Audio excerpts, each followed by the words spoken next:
എന്റെ പ്രിയൻ വാനിൽ നിന്നെഴുന്നള്ളിയിടുന്ന മാറ്റൊലി ഞാൻ കേട്ടിടുന്നു നാട്ടിലെങ്ങുമേ.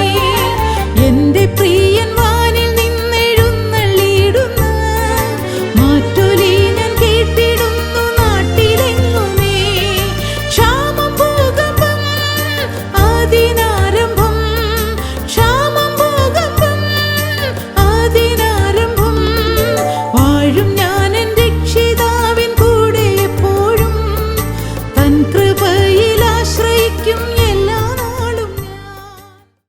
തിരുനാമത്തിന് മഹത്വം ഉണ്ടാകട്ടെ. കർത്താവായ യേശു ക്രിസ്തുവിൻ്റെ സ്നേഹം നിറഞ്ഞ നാമത്തിൽ, നിസ്തുലമായ നാമത്തിൽ നിങ്ങൾക്ക് ഓരോരുത്തർക്കും എൻ്റെ എളിയ സ്നേഹവന്ദനം. നീ പ്രയാസമുള്ള കാര്യമാകുന്നു ചോദിച്ചത്. രാജാക്കന്മാരുടെ 2-ാമത്തെ പുസ്തകം 2-ാം അധ്യായം 10-ാമത്തെ വാക്യം. ഏലിയാവ് ഏലീശയോട് പറയുന്ന ഒരു ഗൗരവതരമായ പ്രസ്താവനയാണ്. നീ ചോദിച്ച കാര്യമുണ്ടല്ലോ, അത് വളരെ പ്രയാസമുള്ള കാര്യമാണ്. സ്തോത്രം. നമ്മുടെ ചിന്താവിഷയം എന്താണ്? അസാധ്യങ്ങളെ സാധ്യമാക്കി തരുന്ന ജീവനുള്ള ദൈവം. ദൈവത്തിന് ഒരു കാര്യവും അസാധ്യമല്ല തന്നെ. ഇതെല്ലാമാണ് നാം ചിന്തിച്ചത്. ദൈവത്തിന് അസാധ്യമായതൊന്നുമില്ല. ദൈവത്തിന് സകലവും സാധിക്കും, എന്തും ചെയ്യും. യേശു എന്തും ചെയ്തിടുമേ എന്നൊരു മനോഹരമായ ഗാനമുണ്ട്. യേശു എന്തും ചെയ്തിടുമേ, യേശു അത്ഭുതവാനാണ്, യേശു എന്തും ചെയ്തിടുമേ, യേശു അതിശയവാനാണ്. ഓ സ്തോത്രം. നിങ്ങൾക്കതൊന്ന് വിശ്വസിച്ചുകൊണ്ട് ആ പാട്ടുകളൊക്കെ പാടാമോ? ഓരോ ഗാനങ്ങളും ആത്മാവിൽ ദൈവമക്കൾ എഴുതിയതായ, അനുഭവ സമ്പത്തുള്ളതായി ദൈവമക്കൾ എഴുതിയതായ അനേകം ഗാനങ്ങൾ. അത് നാം ആത്മാവിൽ അനുഭവിച്ചുകൊണ്ട് പാടുമ്പോൾ നമുക്കത് അനുഭവമാകും. അത് നമ്മുടെ ജീവിതത്തിൽ ഫലവത്തായി തീരും. യേശു എന്തും ചെയ്യും. യേശു എൻ്റെ കടം മാറ്റും, യേശു എൻ്റെ രോഗം മാറ്റും, യേശു എൻ്റെ ഇന്നത്തെ സ്ഥിതി മാറ്റും, യേശു എൻ്റെ ചരിത്രം മാറ്റും, യേശു എൻ്റെ അഡ്രസ്സ് മാറ്റും, യേശു എൻ്റെ നിരാശ മാറ്റും, യേശു എൻ്റെ അപകർഷതാബോധം മാറ്റും, യേശു എൻ്റെ പരാജയങ്ങൾ മാറ്റി എനിക്ക് വിജയം നൽകും. യേശു. ഹല്ലേലൂയ. നന്ദിയോടെ സ്തോത്രം.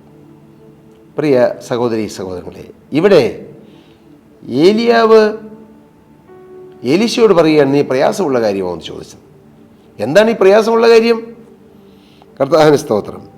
അവർ അക്കരെ കടന്ന ശേഷം ഏലിയാവ് എലീശയോട്, ഞാൻ നിന്നിൽ നിന്ന് എടുക്കപ്പെടും മുമ്പേ ഞാൻ നിനക്ക് എന്ത് ചെയ്തു തരണം ചോദിച്ചുകൊള്ളുക എന്ന് പറഞ്ഞു. അതിന് എലീശ, നിന്റെ ആത്മാവിൻ്റെ ഇരട്ടി പങ്ക് എൻ്റെ മേൽ വരുമാറാകട്ടെ എന്ന് പറഞ്ഞു. എലീശയ്ക്ക് എന്ത് വേണേലും ചോദിക്കാമായിരുന്നു. പക്ഷേ എലീശ ഏറ്റവും ബുദ്ധിയോടെ ചോദിച്ചു. ഈ ഭൂമിയിലെ ഏറ്റവും വലിയ ബുദ്ധിമാൻ എന്ന് പറയുന്നത് ആരാണ് പ്രിയരെ?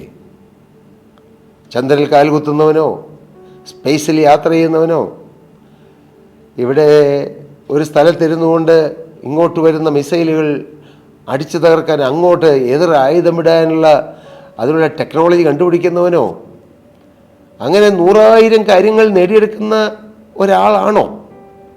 അങ്ങനെ നമുക്ക് പറയാൻ പറ്റുമോ? പറ്റുകയില്ല. ഏറ്റവും വലിയ ബുദ്ധിമാനാരാണ്? ദൈവാത്മാവിനെ ചോദിച്ചു വാങ്ങുന്നവനാണ്. പരിശുദ്ധാത്മാവിനെ ചോദിച്ചു വാങ്ങുക, അതാണ് ഏറ്റവും വിലപ്പെട്ടത്. അതാണ് ഏറ്റവും ബുദ്ധിയുള്ള മനുഷ്യൻ്റെ ലക്ഷണം. അവൻ ഈ ഭൂമിയിലെ കാര്യങ്ങളല്ല ചോദിച്ചത്.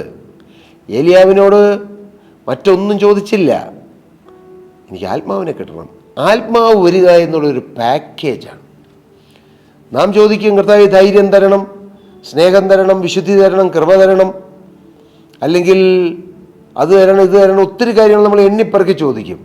പക്ഷെ നാം ഈ പരിശുദ്ധാത്മാവിനെ തരണമെന്ന് ഒരൊറ്റ ചോദ്യം ചോദിക്കുമ്പോൾ, ഈ പരിശുദ്ധാത്മാവ് ഒരു പാക്കേജാണ്. അതിൽ സ്നേഹമുണ്ട്, സന്തോഷമുണ്ട്, സമാധാനമുണ്ട്, ദീർഘക്ഷമയുണ്ട്, ദയയുണ്ട്, പരോപകാരമുണ്ട്, വിശ്വസ്തതയുണ്ട്, സൗമ്യതയുണ്ട്, ഇന്ദ്രിയമുണ്ട്, അവിടെ കൃപാവരങ്ങളെല്ലാമുണ്ട്, അവിടെ സ്നേഹമുണ്ട്, സന്തോഷമുണ്ട്, ആശ്വാസമുണ്ട്, സമാധാനമുണ്ട്, എല്ലാമുണ്ട്. അതാണ് പരിശുദ്ധാത്മാവെന്ന ആ അത്യന്ത ശക്തിയേറിയ, അത്യന്തം വിലയേറിയ നിധി ലഭിക്കുക എന്നുള്ളത്. അതിന് ചില കടമ്പകൾ വേണമെന്ന് ഞാൻ ചിന്തിച്ചു. ഒന്നാമത്തേത് ഗിൽഗാൽ, രണ്ടാമത്തേതോ ബേഥേൽ. ബേഥേൽ എന്ന് പറയുന്നത് ഹൗസ് ഓഫ് ഗോഡ്, ദൈവത്തിൻ്റെ ഭവനം. നമ്മുടെ ജീവിതം ദൈവത്തിൻ്റെ ഭവനമായി തീരുക. നിങ്ങൾ ദൈവത്തിൻ്റെ മന്ദിരമെന്നും ദൈവത്തിൻ്റെ ആത്മാവ് നിങ്ങൾ വസിക്കുന്നെന്നും അറിയുന്നില്ലയോ? ദൈവം ചോദിക്കുകയാണ്, കൊരിന്ത് ലേഖനത്തിലൂടെ അപ്പോസ്തലനായ പൗലോസ് ചോദിക്കുകയാണ്, വീണ്ടും ചോദിക്കുന്നു, ദൈവത്തിൻ്റെ ദാനമായി നിങ്ങളിലിരിക്കുന്ന പരിശുദ്ധാത്മാവിൻ്റെ മന്ദിരമാവുന്നു നിങ്ങളുടെ ശരീരമെന്നും നിങ്ങളെ വിലയ്ക്ക് വാങ്ങിയിരിക്കാൻ നിങ്ങൾ താന്താങ്ങൾക്കുള്ളവരല്ല എന്നും അറിയുന്നില്ലയോ? നമ്മുടെ ഈ ശരീരം ദൈവത്തിന് വസിക്കാനുള്ള മന്ദിരമാണ്. ദൈവത്തിൻ്റെ പരിശുദ്ധാത്മാവിൻ്റെ കുടിയിരിപ്പ് ഭവനമാണ്. അത് വന്നും പോയി ഇരിക്കേണ്ടതല്ല. നാം ഒരു വീട് പണിതാൽ ആ വീട്ടിൽ വല്ലപ്പോഴും വരും, പിന്നെ പോവും, അങ്ങനെയല്ലല്ലോ. നാം അവിടെ സ്ഥിരം വസിക്കുകയാണ്, താമസിക്കുകയാണ്. അതുപോലെ ക്രിസ്തു സ്ഥിരം വസിക്കുന്ന ഒരു ഭവനമായി നമ്മുടെ ഹൃദയം തീരണം. സ്തോത്രം, കർത്താവിന് സ്തോത്രം. മാത്രമല്ല, ഗിൽഗാൽ എന്ന അവസ്ഥ, ക്രിസ്തീയ ജീവിതത്തിൻ്റെ തുടക്കം, ആ തുടക്കത്തിൽ നിൽക്കുകയല്ലേ നാം വളർച്ചയിലേക്ക് വരണം. ഹല്ലേലൂയ. Fellowship with God. ക്രിസ്തുവിലേക്ക് ഒരാൾ വന്നു, പക്ഷേ ദൈവവുമായിട്ടുള്ള നിരന്തരമായ ഫെലോഷിപ്പ്, ദൈവവുമായിട്ടുള്ള ബന്ധം, പ്രാർത്ഥനയിലൂടെ ബന്ധം, നാം ആത്മീയ ശുശ്രൂഷകളിൽ സംബന്ധിക്കുമ്പോൾ ലഭിക്കുന്ന ബന്ധം, പരിശുദ്ധാത്മാവിൻ്റെ ഔട്ട് പോറിങ് വരുമ്പോൾ ലഭിക്കുന്ന ചില ബന്ധങ്ങൾ, സ്നേഹബന്ധം, ആ ബന്ധം നമ്മുടെ ജീവിതത്തിൽ വേണം. ഒരു ഡിവൈൻ റിലേഷൻഷിപ്പ്. ദെൻ എന്താണ് ബേഥേലിനെ സൂചിപ്പിക്കുന്നത്? വർഷിപ്പ് ലൈഫ്, ഒരു ആരാധനയുടെ ജീവിതം. ക്രിസ്തു ജീവിതം ഒരു ആരാധനയുടെ ജീവിതമാണ്.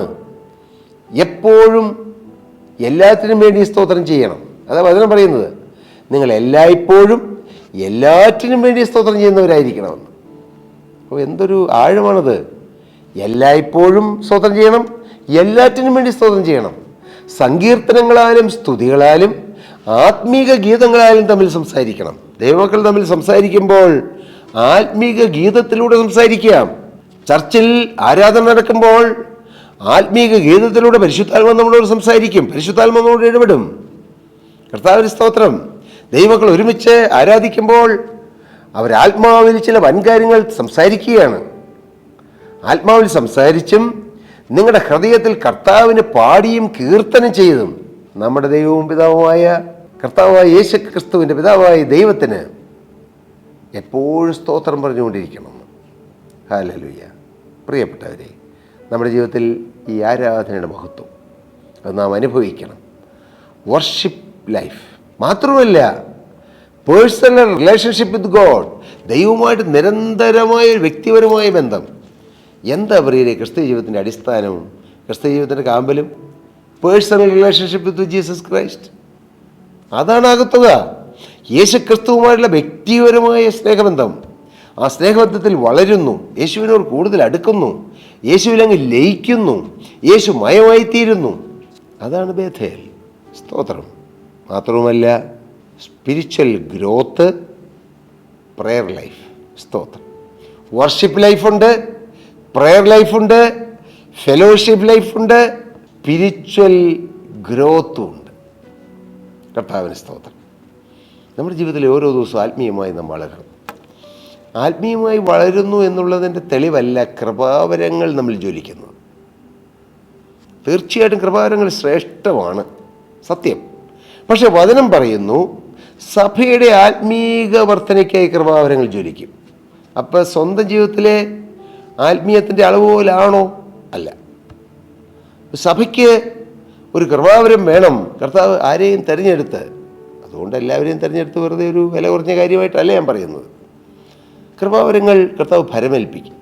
പക്ഷേ നാം ക്രിസ്തുവിൻ്റെ സ്നേഹത്താൽ നിറയുക എന്ന വലിയ കാര്യം നമ്മിൽ വരണം.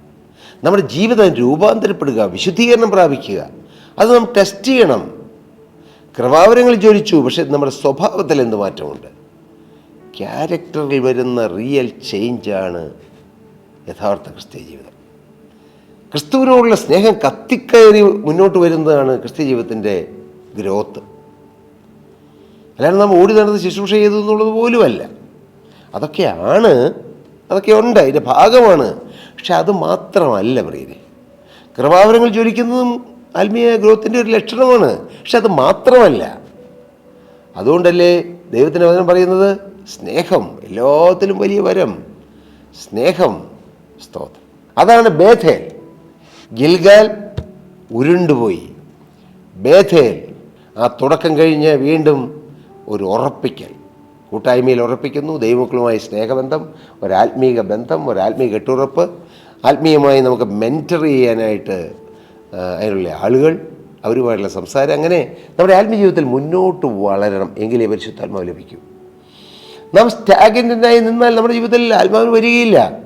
അയ്യോ, എനിക്ക് മാത്രം ആത്മാവിന് കിട്ടിയില്ല, എനിക്ക് മാത്രം അഭിഷേകം കിട്ടിയില്ല, എനിക്ക് മാത്രം കൃപകളോ കൃപാവരങ്ങളോ കിട്ടിയില്ല, എന്നോട് ദൈവം തിരിച്ചോദം കാണിക്കുന്നു എന്ന് നിങ്ങൾ ചിന്തിക്കരുത്. മോനെ, നിൻ്റെ ജീവിതത്തിൽ ഒരു യഥാർത്ഥമായ ആത്മീയ വളർച്ചയുണ്ടെങ്കിൽ, ആത്മീയമായി നീ വളരുകയാണെങ്കിൽ നിൻ്റെ മേൽ കർത്താവ് കൃപകളും വരങ്ങളും നിക്ഷേപിക്കും. സ്തോത്രം. ദൈവനാമം മഹത്വപ്പെടട്ടെ. ഹല്ലേലൂയ. ദൈവ സാന്നിധ്യത്തിൽ ജീവിക്കുക, ആരാധനയുടെ ജീവിതം നയിക്കുക, പ്രാർത്ഥനാ ജീവിതം നയിക്കുക, ദൈവവുമായി അടുത്ത ബന്ധം പുലർത്തുക. എന്നാൽ അടുത്തത് എന്താണ്? എറിഹോ ബാറ്റിലിനെ സൂചിപ്പിക്കുന്നു. യുദ്ധങ്ങൾ, സ്പിരിച്വൽ വാർഫെയർ. ക്രിസ്ത്യൻ ലൈഫ് ഒരു സ്പിരിച്വൽ വാർഫെയറാണ്. ആത്മജീവിതത്തിൽ യുദ്ധങ്ങളുണ്ട്. നാം വെറുതെ സ്റ്റാഗ്നൻ്റായിട്ട് അവിടെ നിന്നാൽ പിശാച് നമ്മെ കൈയടക്കും. പിശാചിനോട് എതിർത്ത് നിൽപ്പീൻ, എന്നാൽ അവൻ നിങ്ങളെ വിട്ട് ഓടിപ്പോകും. ദൈവത്തോട് അടുത്തെലുവീൻ, എന്നാൽ അവൻ നിങ്ങളോട് അടുത്ത് വരും. അങ്ങനെയാണ് വചനം പറയുന്നത്. നമ്മുടെ ജീവിതത്തിൽ ഒരു ഗിൽഗാൽ വേണം, ഒരു ബേഥേൽ വേണം. അവിടെയും തീരുകയില്ല, ഒരു എറിഹോ വേണം. നമുക്കടുത്ത എപ്പിസോഡിൽ എന്താണ് എറിഹോ എന്ന ചിന്ത, വേദപുസ്തകത്തിൻ്റെ അടിസ്ഥാനത്തിൽ എന്താണ് അതിൻ്റെ ആശയം, നമുക്ക് ചിന്തിക്കാം. എറിഹോ. അതിനു മുമ്പ് നിങ്ങളെന്ത് തീരുമാനിക്കുന്നു? നിങ്ങളുടെ ജീവിതത്തിലെ ആദ്യത്തെ 2 സ്റ്റെപ്പുകൾ, ക്രിസ്തീയ ജീവിതത്തിൻ്റെ തുടക്കം, യേശുവിന് വേണ്ടി ജീവിതം വേർതിരിക്കുന്ന ഭാഗ്യം, ആ വലിയ ഭാഗ്യത്തിലൂടെ ക്രിസ്തീയ ജീവിതത്തിലേക്ക് നയിക്കപ്പെട്ട് നാം ആ വളർച്ചയിലേക്ക് പ്രവേശിക്കുന്നു. കൂട്ടായ്മ ബന്ധത്തിലൂടെ, പ്രാർത്ഥനാ ജീവിതത്തിലൂടെ, ബൈബിൾ വായിക്കുന്നതിലൂടെ, സ്വർഗീയ ദൂതുകൾ കേൾക്കുന്നതിലൂടെ, കർത്താവുമായിട്ടുള്ള വ്യക്തിപരമായ ബന്ധം സ്ഥാപിച്ചെടുക്കുന്നതിലൂടെ നാം ഒരു ആത്മീയ ഔന്നത്യമുള്ള ജീവിതത്തിലേക്ക് വരണമെന്ന് കർത്താവ് എന്നെയും നിങ്ങളെയും ഓരോരുത്തരെയും കുറിച്ച് ആഗ്രഹിക്കുന്നു. പ്രിയപ്പെട്ടവരെ, അതിനായി നമ്മുടെ ജീവിതം കർത്താവിൻ്റെ കരങ്ങളിലേക്ക് കൊടുക്കാം. നിശ്ചയമായും കർത്താവ് നമ്മെ അനുഗ്രഹിക്കും, കർത്താവ് നമ്മെ ഉയർത്തും, കർത്താവ് നമ്മെ വളർത്തും.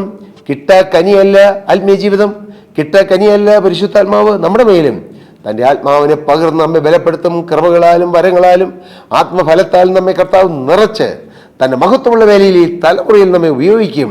അതിനിടയാകട്ടെ എന്ന് പ്രാർത്ഥിച്ചുകൊണ്ടും അനുഗ്രഹിച്ചുകൊണ്ടും ഞാൻ വാക്കുകളെ നിർത്തുന്നു. ദൈവനാമം മഹത്വപ്പെടട്ടെ. പ്രിയ സഹോദരീ സഹോദരങ്ങളെ, നിങ്ങളുടെ സംശയങ്ങളും പ്രാർത്ഥനാ വിഷയങ്ങളും ഞങ്ങളെ അറിയിക്കൂ. വാട്സാപ്പ് മെസ്സേജ് അയച്ചാൽ മതി. ഞങ്ങൾ നിങ്ങൾക്ക് വേണ്ടി പ്രാർത്ഥിക്കാം. ആവശ്യമെങ്കിൽ ഞങ്ങൾ ആരെങ്കിലും തിരികെ വിളിച്ച് നിങ്ങളുമായി സംസാരിക്കാം. അതിനെല്ലാം കർത്താവ് വഴിയൊരുക്കട്ടെ. ദൈവനാമം മഹത്വപ്പെടട്ടെ.